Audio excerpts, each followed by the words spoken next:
Hello friends, welcome back to my channel. Good morning friends. Last ವ್ಲಾಗಲ್ಲಿ ಹೇಳಿದ್ದೆಲ್ಲ ಇವತ್ತು ಅಮ್ಮನ ಮನೆಗೆ ಹೋಗ್ತಾ ಇದ್ದೀವಿ, ಒಂದು ಫಂಕ್ಷನ್ ಅಟೆಂಡ್ ಮಾಡೋಕ್ಕಿತ್ತು ಅಂತ ಹೇಳಿಬಿಟ್ಟು.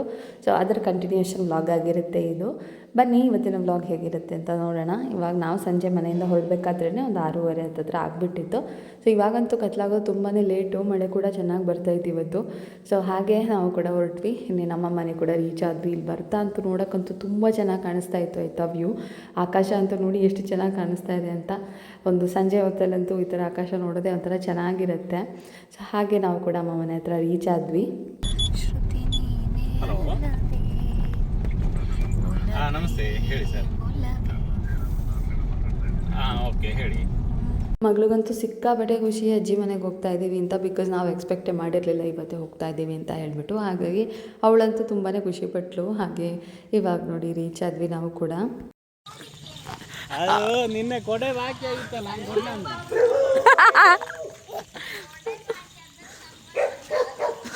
ಕೊಡ್ಲ ಬಂದ ದೋಳಿ ಕೊಡೆಯ.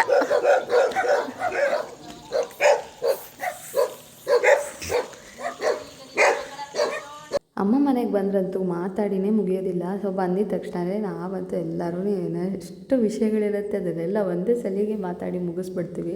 ನಾವು ಕಾಲಲ್ಲೆಲ್ಲ ಏನು ಮಾತಾಡಿದ್ರೂ ಬಟ್ ಈ ಥರ ಲೈವಾಗಿ ಸಿಕ್ಕಿದಾಗ ಮಾತಾಡೋದಿದೆಯಲ್ಲ, ಅದೊಂಥರ ಖುಷಿನೇ ಬೇರೆ. ಎಲ್ಲರಿಗೂ ಅನಿಸುತ್ತೆ ಅಲ್ವಾ ಆ ಥರ.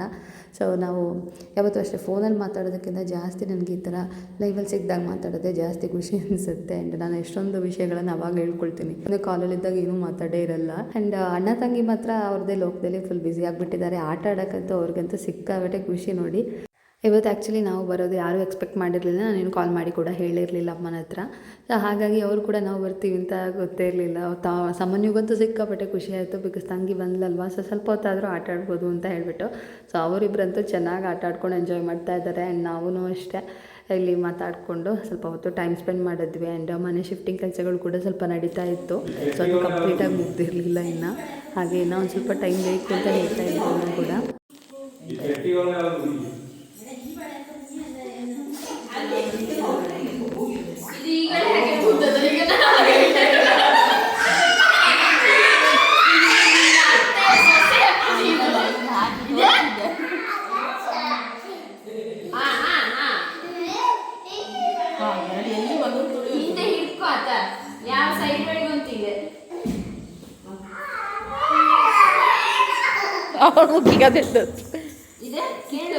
ಇದು ಆ್ಯಕ್ಚುಲಿ ಸ್ವಲ್ಪ ಹಳೆ ವೀಡಿಯೋ ಆಯಿತಾ. ಯಾಕೆಂತಂದರೆ ನನಗೆ ಅದಾಗಿದ್ದ ನಂತರ ವೀಡಿಯೋ ಮಾಡೋಕ್ಕೇ ಆಗಿರಲಿಲ್ಲ. ಸೊ ಯಾಕೆ ಏನು ಅಂತ ಈ ವ್ಲಾಗಲ್ಲೇ ಹೇಳ್ತೀನಿ.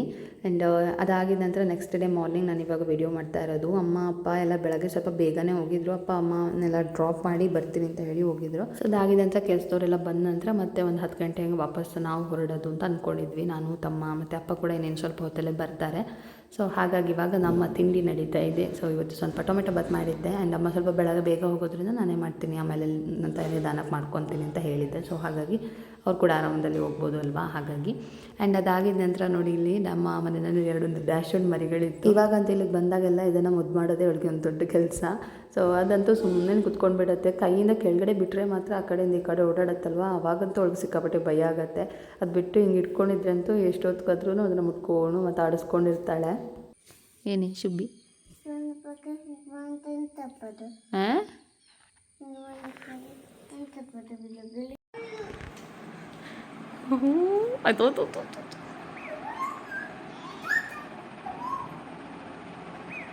ಎಷ್ಟು ಚಂದ ಇದ್ರು ನೋಡುಂಡೆ.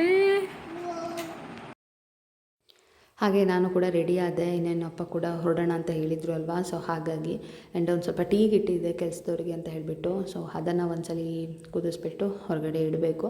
ಸೊ ಅವ್ರು ಆಮೇಲೆ ತೊಗೊತಾರೆ. ಆ್ಯಂಡ್ ಇವತ್ತೊಂದು ಸ್ವಲ್ಪ ಬೇಗನೆ ಟೀ ಎಲ್ಲ ಮಾಡಿ ಹೋಗ್ತಾ ಇದ್ದೀವಿ. ಬಿಕಾಸ್ ನಮಗೆ ಬೇರೆ ಕಡೆ ಹೋಗೋಕ್ಕಿದೆಯಲ್ವ, ಅದಕ್ಕೋಸ್ಕರ. ಆ್ಯಂಡ್ ಬನ್ನಿ ಇವಾಗ ನಾವು ಹೋಗೋಣ. ಅದಾಗಿದ ನಂತರ ನಾನು ಮತ್ತೆ ವಾಪಸ್ ಬಂದ ನಂತರ ವೀಡಿಯೋ ಕಂಟಿನ್ಯೂ ಮಾಡ್ತೀನಿ. ಇಲ್ಲಂತೂ ಎಷ್ಟು ನವಿಲುಗಳು ಓಡಾಡುತ್ತೆ ಅಂತಂದರೆ ಮನೆ ಮುಂದೆನೇ ಓಡಾಡ್ಕೊಂಡು ಆರಾಮದಲ್ಲಿ ಓಡಾಡ್ಕೊಂಡಿರುತ್ತೆ. ನಾಯಿ ಬೊಗಳ್ತಾ ಇದ್ರೂ ಅದಕ್ಕೇನೂ ಭಯನೇ ಇಲ್ಲ. ಚೆನ್ನಾಗಿ ಆ ಕಡೆ ಈ ಕಡೆ ಓಡಾಡ್ಕೊಂಡಿರುತ್ತೆ. ನೋಡೋಕ್ಕಂತೂ ಸಿಕ್ಕಾಬಟ್ಟೆ ಖುಷಿಯಾಗತ್ತೆ. ಫ್ರೆಂಡ್ಸ್ ಅದಾಗಿದ ನಂತರ ಫಂಕ್ಷನಿಂದ ಬಂದ ನಂತರ ಸ್ವಲ್ಪ ಸುಸ್ತಾಗಿಬಿಟ್ಟಿತ್ತು. ಪಾಪಕ್ಕೆ ಬೇರೆ ಜ್ವರ ಶುರುವಾಗಿಬಿಟ್ಟಿತ್ತು. ಸೊ ಹಾಗಾಗಿ ನಾನು ಮತ್ತೇನು ವೀಡಿಯೋ ಎಲ್ಲ ಏನೂ ಮಾಡ್ಕೊಂಡಿರಲಿಲ್ಲ. ಅದಾಗಿದ ನಂತರ ನೆಕ್ಸ್ಟ್ ಡೇ ನಾನು ಈ ವ್ಲಾಗನ್ನು ಕಂಟಿನ್ಯೂ ಮಾಡ್ತಾ ಇರೋದು. ಮತ್ತು ತಿರ್ಗಿ ನಮ್ಗೆ ಹೋಗೋಕ್ಕಿತ್ತು ಆ್ಯಂಡ್ ಇವತ್ತು ನಾನು ನನ್ನ ಮನೆಗೆ ವಾಪಸ್ ಹೋಗಬೇಕಿತ್ತು. ಸೊ ಹಾಗಾಗಿ ಆ್ಯಂಡ್ ಎಲ್ಲ ರೆಡಿಯಾಗಿ ಇವಾಗ ಫಂಕ್ಷನ್ ಇರೋ ಕಡೆ ಹೋಗ್ತಾ ಇದ್ದೀವಿ. ಅದಾಗಿದ ನಂತರ ಮತ್ತೆ ನಾವು ನಮ್ಮ ಮನೆಗೆ ವಾಪಸ್ ಹೋಗೋದು. ಹೋಗ್ತಾ ನಮಗೆ ಒಂದು ನಾಯಿ ಮರಿ ಕೂಡ ತೊಗೊಂಡೋಗೋಕ್ಕಿದೆ. ಆವಾಗಲೇ ತೋರಿಸಿದ್ದೆ ಅಲ್ವಾ ಡ್ಯಾಶ್ವನ್ ಮರಿಗಳು, ಅದರಲ್ಲಿ ಒಂದು ಮರಿನ ನಾವು ತೊಗೊಂಡೋಗ್ತಾ ಇದ್ದೀವಿ.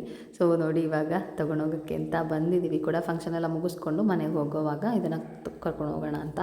ಸೊ ಇದನ್ನು ಕರ್ಕೊಂಡು ಹೋಗ್ತಾ ಇದ್ದೀವಿ ನಮ್ಮ ಮನೆಗೆ. ಮಗಳಿಗಂತೂ ತುಂಬ ಆಸೆ ಇತ್ತು ಈ ಥರ ಒಂದು ಪುಟ್ಟ ನಾಯಿ ಮರಿನ ತೊಗೊಂಡು ಹೋಗಬೇಕು ಅಂತ.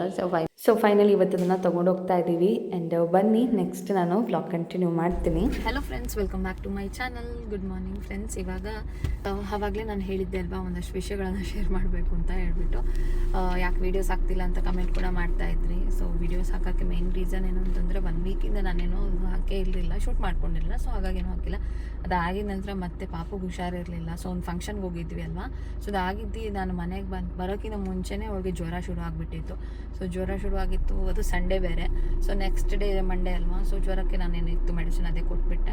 ಅದಾದ ನಂತರ ಮಂಡೇ ಹಾಸ್ಪಿಟಲ್ಗೆ ಅಂದರೆ ಡಾಕ್ಟರ್ ಹತ್ರ ಕರ್ಕೊಂಡು ಹೋದಾಗ ಹೇಳಿದ್ರು ಕಾಲು ಬಾಯಿ ಜ್ವರ ಅಂತ ಬರುತ್ತೆ ಪುಟ್ಟ ಮಕ್ಕಳಿಗೆ, ಲೈಕ್ ಅಂದರೆ 10 ಇಯರ್ಸಿಂದ ಕೆಳಗಡೆ ಇರೋರಿಗೆ.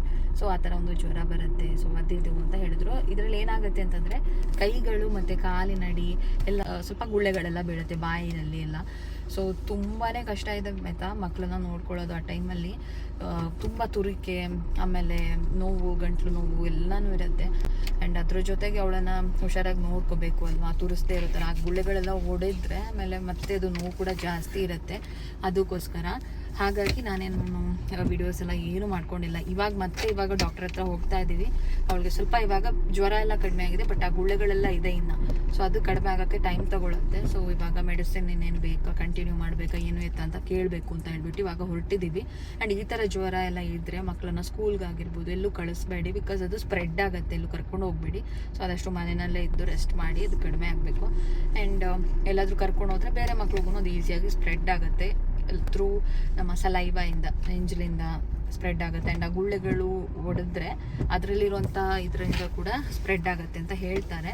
ಸೊ ಹಾಗಾಗಿ ಸ್ವಲ್ಪ ಕೇರ್ಫುಲ್ ಆಗಿರಿ. ಆ್ಯಂಡ್ ಇದು ಇವಾಗ ಸೀಸನ್, ಈ ಮಳೆಗಾಲದಲ್ಲಿ ಗೊತ್ತಿರ್ಬೋದು ಎಷ್ಟೊಂದು ಜನರಿಗೆ. ಕೇರ್ಫುಲ್ಲಾಗಿ ನೋಡ್ಕೊಳ್ಳಿ. ಒಂದು ಇನ್ಫಾರ್ಮೇಷನ್ ಕೂಡ ಶೇರ್ ಮಾಡಬೇಕು ಅಂತ ಹೇಳ್ಬಿಟ್ಟು ನಾನು ನಿಮ್ಮ ಜೊತೆ ಶೇರ್ ಮಾಡ್ತಾ ಇರೋದು, ಆಯಿತಾ. ಸೊ ಎಷ್ಟೊಂದು ಜನ ಪುಟ್ಟ ಮಕ್ಳು ಇರ್ತಾರಲ್ವ. ಸೊ ಹಾಗಾಗಿ ಕೇರ್ಫುಲ್ ಆಗಿರಿ. ಆದಷ್ಟು ಬರುತ್ತೆ, ಏನೂ ಮಾಡೋಕ್ಕಾಗಲ್ಲ ಒಂದೊಂದ್ಸಲ. ಆ್ಯಂಡ್ ಇದಕ್ಕೆ ಅಂತ ಸಪ್ರೇಟಾಗಿ ಏನು ಸ್ಪೆಷಲ್ ಮೆಡಿಸಿನ್ ಅಂತಲೂ ಏನೂ ಇಲ್ಲ, ಇದುವರೆಗೂ ಕಂಡುಹಿಡಿದಿಲ್ವಂತೆ.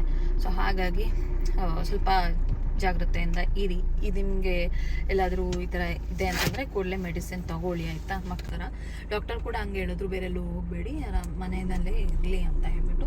ಸೊ 1 ವೀಕ್ ಆಯಿತು ಅವಳನ್ನು ಸ್ಕೂಲಿಗೆ ಕೂಡ ಕಳಿಸಿಲ್ಲ. ಇನ್ನು ಕರೆಕ್ಟಾಗಿ ಕಮ್ಮಿ ಆಗೋ ತನಕ ಕಳ್ಸೋದು ಬೇಡ ಅಂತ ಅಂದ್ಕೊಂಡಿದ್ದೀನಿ. ಒಂದು ಇನ್ಫಾರ್ಮೇಷನ್ ಶೇರ್ ಮಾಡೋಣ ಅಂತ ಅಂದ್ಕೊಂಡು. ಎಷ್ಟೊಂದು ಜನರಿಗೆ ಗೊತ್ತಿರ್ಬೋದು, ಬಟ್ ಆ ಟೈಮಲ್ಲಿ ಮಕ್ಕಳನ್ನ ನೋಡ್ಕೊಳ್ಳೋದಂತೂ ತುಂಬ ದೊಡ್ಡ ಕಷ್ಟ, ಆಯಿತಾ. ಅವರು ಎಷ್ಟು ಅವ್ರಿಗೆ ಕಿರಿಕಿರಿ ಆಗುತ್ತೆ, ತುರ್ಕೆ ಆಗಿರ್ಬೋದು, ರಾತ್ರಿ ಎಲ್ಲ ಮಲ್ಗೋದೇ ಇಲ್ಲ ಅಂತ ಮಾಡ್ತಾಯಿದ್ಲು. ನನಗಂತೂ ಎಷ್ಟು ಟೆನ್ಷನ್ ಆಗಿಬಿಟ್ಟಿತ್ತು ಅಂತಂದರೆ, ಬಿಕಾಸ್ ನಿದ್ದೆನೂ ಮಾಡ್ತಾ ಇಲ್ಲ, ತಿನ್ನೋದು ಇಲ್ಲ, ಏನೂ ಇಲ್ಲ ಅಂತಂದರೆ ಆಬ್ವಿಯಸ್ಲಿ ಎಲ್ಲರಿಗೂ ಟೆನ್ಷನ್ ಆಗೇ ಆಗುತ್ತೆ ಅಲ್ವಾ. ಹಾಗಾಗಿ ಕನ್ಸಲ್ಟೇಷನ್ ಎಲ್ಲ ಮುಗಿಸ್ಕೊಂಡು ನಾವು ಕೂಡ ಮನೆಗೆ ಬಂದ್ವಿ. ಒಂದಷ್ಟು ಮೆಡಿಸನನ್ನು ಕಂಟಿನ್ಯೂ ಮಾಡೋಕ್ಕೆ ಹೇಳಿದ್ರು. ಸೊ ಅದೆಲ್ಲ ಆಗಿ ಇವಾಗ ಮನೆಗೆ ಬಂದ್ವಿ. ಆ್ಯಂಡ್ ಇದಾಗಿತ್ತು ಇವತ್ತಿನ ವ್ಲಾಗ್. ನೆಕ್ಸ್ಟ್ ವ್ಲಾಗಲ್ಲಿ ಮತ್ತೆ ಸಿಗ್ತೀನಿ. ಅಲ್ಲಿ ತನಕ take care and bye. Thanks for watching.